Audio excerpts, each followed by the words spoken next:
الحمد لله وكفى وسلام على عباده الذين اصطفى النبي المصطفى سيدنا محمد وعلى اله وصحبه ومن اهتدى بهداه واستنى بسنته ونهج نهجه وسلك ضربه باحسان الى يوم الدين وبعد. يعني اكبر موعظه ممكن تتقال اللي احنا كنا فيه دلوقتي.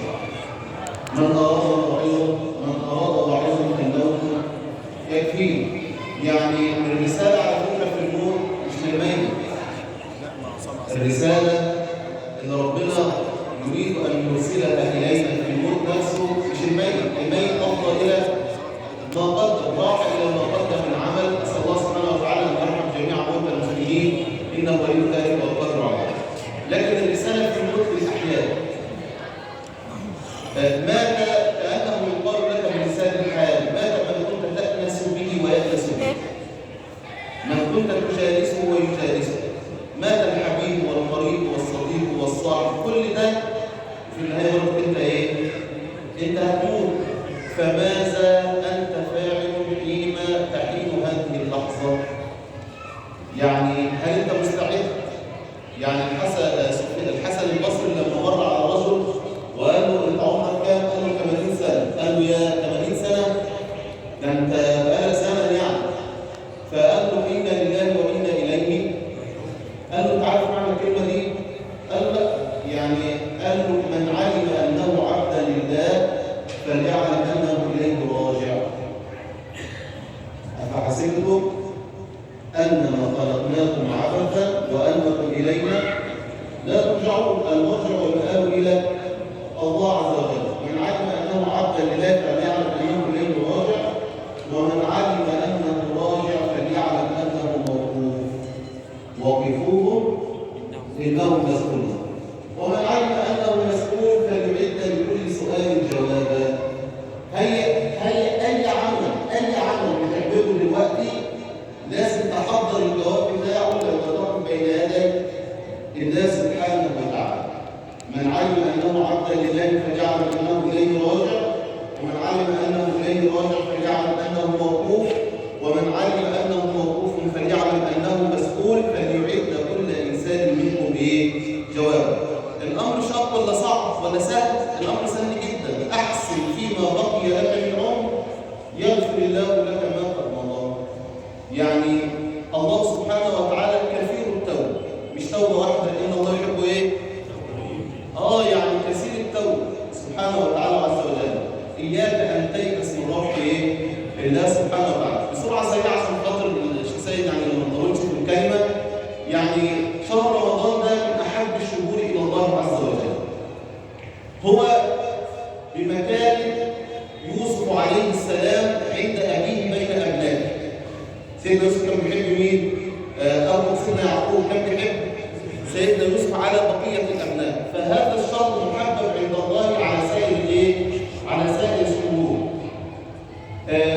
سيدنا يوسف كان بين 11 كوكبا مضيئا منيرا. برضه شهر رمضان هو الشهر المضيء المنير بين 12 شهرا. تمام؟ فلا ينبغي ان يلقى في غيابه الجب كما فعل اخوه يوسف بيوسف. رمضان ده غنيمه يجب ان تغتنم وتستثمر في طاعه الله عز وجل. اخوات سيدنا يوسف ألقوه في الجب. اوعى بقى تعمل في رمضان نفس العملية اللي عملها مين؟ إخوات سيدنا يوسف. إزاي هتلقوه في الجب؟ إن أنت تنشغل بما لا نفع له ولا فائدة. يعني عاوزك تستشعر معنى ما صح عن النبي صلى الله عليه وآله وصحبه وسلم من حديث ابن عباس رضي الله عنه أنه قال: كن في الدنيا كأنك غريب أو عابر سبيل.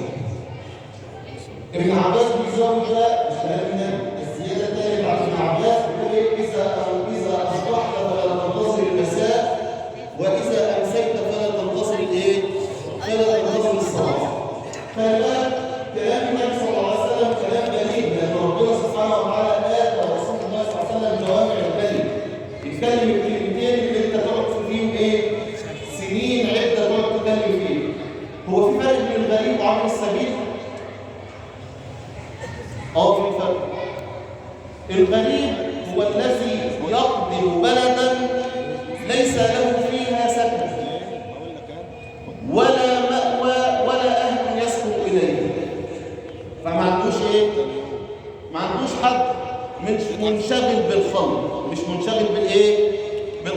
ده بنى بيت، ده عنده عربية، ده ما عندوش الكلام ده خالص، لأن هو ملوش حاجة يبكي عليها في المكان. عشان كده لا تلاقي عنده غل ولا حقد ولا حسد ولا ضغينة ولا أي شيء من الشواغل اللي ممكن تشغله بالخلق عن الخالق. هو متفرغ لعبادة مين؟ الله وحده ولا شريك له. ما عندوش أي حاجة تشغله، لا بقى مهتم باللي بنى عربية ولا اللي اشترى عربية ولا اللي عنده رصيد ولا ما عندوش الكلام إيه؟ لأن أصلا هو ما عندوش حاجة من حطام الإيه؟ من حطام الدنيا. طب الغريب بقى عابر السبيل هو اللي بيقصد بلد وبينه وبينها مسافات بعيدة ولسه ما وصلهاش. ده بقى لا عنده مصنع ولا عنده مزرعة ولا عنده أي حاجة تشغله عن الله، فهو بكل أحواله منصرف إلى الله عز وجل، لا يوجد أي صارف يصرفه عن الله عز وجل. فهو الغريب أو عابر السبيل لا توجد عنده شواغل من شواغل الدنيا تصرفهم عن الله عز وجل. هكذا ينبغي أن نكون في رمضان. ما عندناش أي شاغل يشغلنا عن عبادة إيه؟ الله سبحانه وتعالى. مش هغمض عينيا ولا هفتح عينيا، أنا ماليش دعوة بالحوارات دي كلها. أنا عاوز أكون ساجد لله عز وجل تالي لكتاب الله كما كان صحابة النبي صلى الله عليه وسلم. يعني مما يؤثر عن صحابة النبي صلى الله عليه وسلم أو عن السلف الصالح أنهم كانوا يقولون إذا جاء رمضان فإنما هو قراءة القرآن. بس سهلة وبسيطة اهو.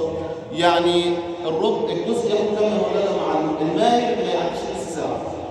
المتتعتع شوية ممكن يقعد ساعة. أي حد ساعة كتير على ربنا وانت تقرا جزء فيهم. طب ما تخليهم مع كل وقت 5 أجزاء، يعني كده هتختم كام ختمة فين؟ في رمضان. يبقى هتاخد أجر كبير، بدل ما اللي يقول لك اصرف مش هتقدر تغمض عينيك ولا الكلام ده كله. لا تنشغل بأي شيء عن الله في رمضان، وانشغل بما يقربك من الله عز وجل، واستحضر توبة صادقة تقلع فيها عن كل الذنوب والمعاصي والآثام، وتعود فيها إلى الله عز وجل لتقبل على الله جل وعلا بقلب تقي نقي. عسى الله سبحانه وتعالى أن يقبلك. الله أسأل باسمه الأعظم الذي